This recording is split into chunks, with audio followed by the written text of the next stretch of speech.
At this point, I just don't know if I'm fighting air in the lines or another issue.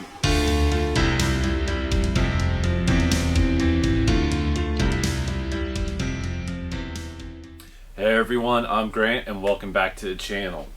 Finally got in my new tandem pump, so I'm going to quickly try to install this to see if we can't get my BEW TDI to start today. But while we're installing that, I'm also going to be installing, it was on this side, this water neck on the back of the motor. Right now it's directly underneath the tandem pump and I don't have good line of sight to it.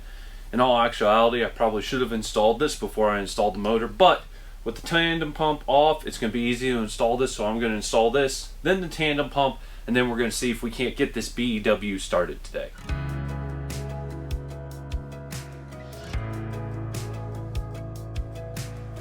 So real quick, I just undid all the fuel lines, and that reminded me, someone gave me the recommendation to go to a simple fuel filter / water separator. I still have quite a few of these earlier style Volkswagen fuel filters / water separators from when I had the Kubota in here, and it's just an inlet and outlet and it doesn't deal with the return line. So I am going to simplify all of my fuel hosing once I get this tandem pump replaced.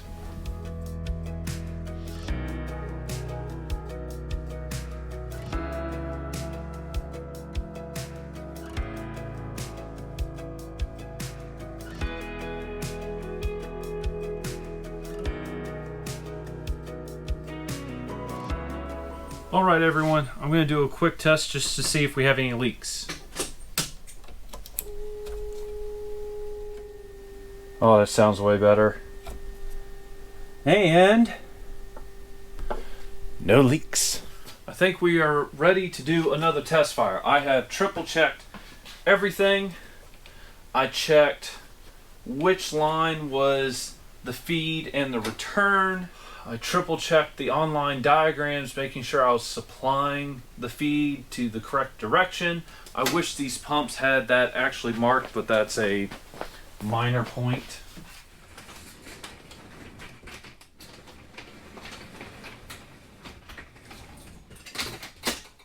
Fire in the hole.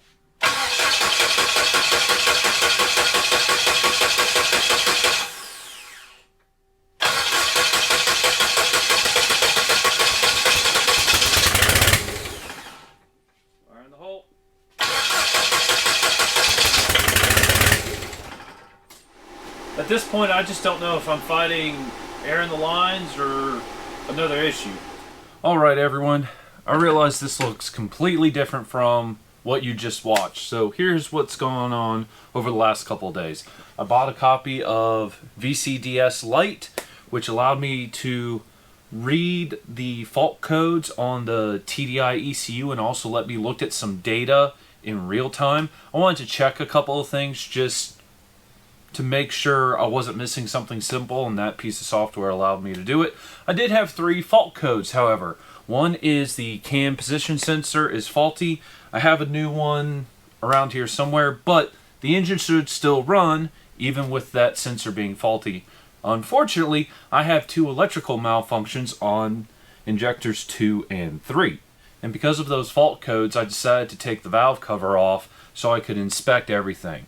One of the things I was concerned about was the camshaft. I know there were a couple of issues with camshafts on the BEWs. This one looks fantastic, but I also have all the service records for the Beetle when I got it, and this thing was meticulously maintained. The other thing I did is I found a set of original injectors I had from my first TDI, and I was debating swapping these in, but I had 2 different sets. I had an original set and I had a set that had the nozzles replaced and were rebuilt. I don't know what these are, and the tips on these don't look fantastic, so instead of just putting these in and potentially causing more problems, what I think I'm going to do is wait until Monday and start calling around and seeing if I can't get either the set of injectors that are currently installed in my BEW or this set that I have here rebuilt. I've done so many things kind of not backwards but rush that has kind of bitten me lately that I'm going to just take a step back and do this the right way. It's not running right now. I have 2 fault codes for injectors, so I'm going to get a set of injectors rebuilt so I know that is not the issue. So since that pretty much brings me to a grinding halt right now, that's all I have, and I will see y'all again very soon. Goodbye.